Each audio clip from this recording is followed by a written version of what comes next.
Hello friends, स्वागत है आप सभी का। और आज के इस वीडियो में हम साइंस के एक ग्रेट अचीवमेंट के बारे में जानेंगे। इस वीडियो में हम डिस्कशन करेंगे न्यूरोलिंक के बारे में। न्यूरोलिंक क्या है, न्यूरोलिंक से रिगार्डिंग लेटेस्ट न्यूज क्या है, न्यूरोलिंक कब से ह्यूमन बीइंग पे ट्रायल स्टार्ट होने वाला है, और अगर ये सक्सेसफुल रहा तो इंसान को इससे क्या क्या फ़ायदे होंगे, वो सारी चीज़ हम आपको इस वीडियो में बताने का कोशिश करेंगे। तो चलिए आज का ये वीडियो स्टार्ट करते हैं।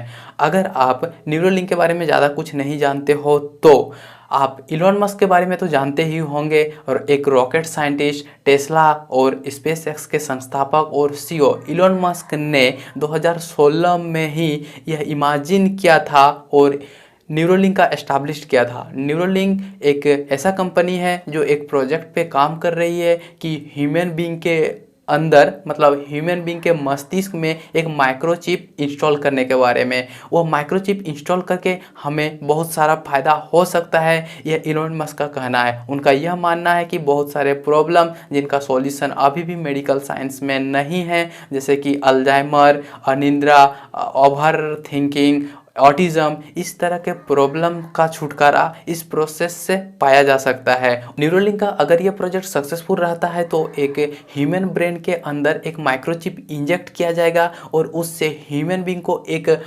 सेमी कंप्यूटर में कन्वर्ट किया जाएगा, जो कि आर्टिफिशियल इंटेलिजेंट का एक अभिन्न अंग होगा, और ह्यूमन बीइंग लगभग एक मशीन के जैसे काम कर सकेंगे, यह उनका मानना है। तो चलिए इस वीडियो में हम जानते हैं कि लेटेस्ट डेवलपमेंट न्यूज़ क्या है। 2016 से ही यह जो टॉपिक था वो बहुत ज़्यादा चर्चा में था, लेकिन 28 अगस्त 2020 को इलॉन मस्क के कंपनी न्यूरोलिंक ने यह मीडिया को बताया कि हमारा ये जो प्रोजेक्ट है वो लगभग सक्सेसफुल होने वाला है, और एनिमल्स यानी जानवरों में इसका जो ट्रायल रहा था वह सक्सेसफुल रहा था। तो चलिए हम जानते हैं कि यह जो ट्रायल हुआ था वह क्या था। तो 3 सुअर के ऊपर, 3 पीक के ऊपर इसका ट्रायल किया गया था। आज से करीब 2 महीने पहले से ही एक माइक्रोचिप सुअर के मस्तिष्क में लगाया गया था, और वहाँ से उसके ब्रेन एक्टिविटीज़ और वह क्या करना चाहता है क्या नहीं, ये सारे मेजरमेंट करने के कोशिश किए जा रहे थे, और वह लगभग सक्सेसफुल रहा। और अब इसे 2020 के अंत तक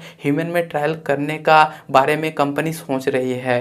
कंपनी न्यूरोलिंक का यह कहना है कि जो जो पेशेंट रीढ़ के हड्डी के प्रॉब्लम में हैं उन्हें पहले इस ट्रायल में शामिल किया जाएगा, और अगर यह सक्सेसफुल रहता है तो फिर बाद में यह अलग अलग इंसानों में भी इसका प्रयोग किया जाएगा। इसके फ़ायदे क्या क्या हो सकते हैं? इसके फ़ायदे बहुत सारे हो सकते हैं। एक इंसान लगभग हाफ कंप्यूटराइज में कन्वर्ट हो जाएगा। एक ह्यूमन मस्तिष्क में क्या क्या एक्टिविटीज़ चल रहे हैं और क्या नहीं, वह आप एक ऐप के मदद से अपने मोबाइल या तो फिर पीसी से उसके बारे में बहुत सारा जानकारी इकट्ठा कर सकते हो। ह्यूमन बीइंग के मस्तिष्क में एक कंप्यूटराइज्ड का प्रवेश कराना एक लगभग बहुत बड़ा अचीवमेंट होगा। 28 अगस्त को इलॉन मस्क के न्यूरोलिंक कंपनी ने यह बताया कि यह लाइव स्ट्रीम अभी करने का मकसद सिर्फ इतना है कि जो जो लोग इसमें इंटरेस्टेड हैं, इस प्रोजेक्ट को आगे बढ़ाना चाहते हैं, वे सामने आके मदद करें और इसे जल्दी से जल्दी अचीवमेंट करने में हमें मदद करे। न्यूरोलिंक के इस प्रोजेक्ट में ह्यूमन मस्तिष्क के अंदर एक माइक्रोचिप इंस्टॉल करना ही इसका मकसद था।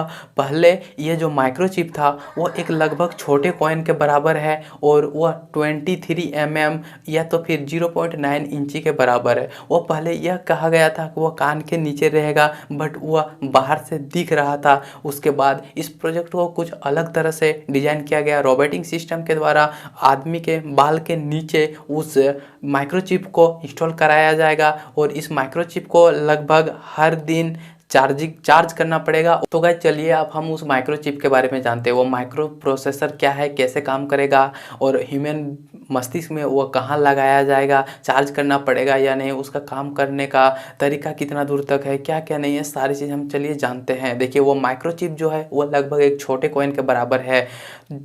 23 mm उसका डायमीटर है, और इंच में कहे तो 0.9 इंच उसका डायमीटर है। वह पहले यह बताया गया था वह कान के नीचे लगाया जाएगा, बट बाद में कंपनी ने उसे चेंज किया और यहाँ पे बालों के नीचे उसे लगाने के बारे में सोच रही है। और अभी यह ह्यूमन में जब ट्रायल होगा तो वो नीचे बालों के नीचे ही लगाया जाएगा, जो कि बाहर से दिखेगा नहीं। इस माइक्रोचिप को आपको दिन में एक बार चार्ज करना है, और इससे का जो काम करने का जो एरिया रहेगा वह करीब 5 से 10 मीटर के अंदर रहेगा। और फ्रेंड्स, इंसान हमेशा से ही एक्स्ट्रा ऑर्डिनरी बनने के बारे में सोचता रहता है, इसलिए वो हमेशा ही Marvel, Avenger, Iron Man, Spiderman और बाहुबली जैसे फिल्म को अच्छे तरीके से और फुल सपोर्ट करता है, क्योंकि वो हमेशा ही चाहता है कि इंसान कुछ एक्स्ट्रा ऑर्डिनरी बने। अगर यह ट्रायल सक्सेसफुल रहा तो इंसान का एक्स्ट्रा ऑर्डिनरी बनने का और एक कदम आगे होगा।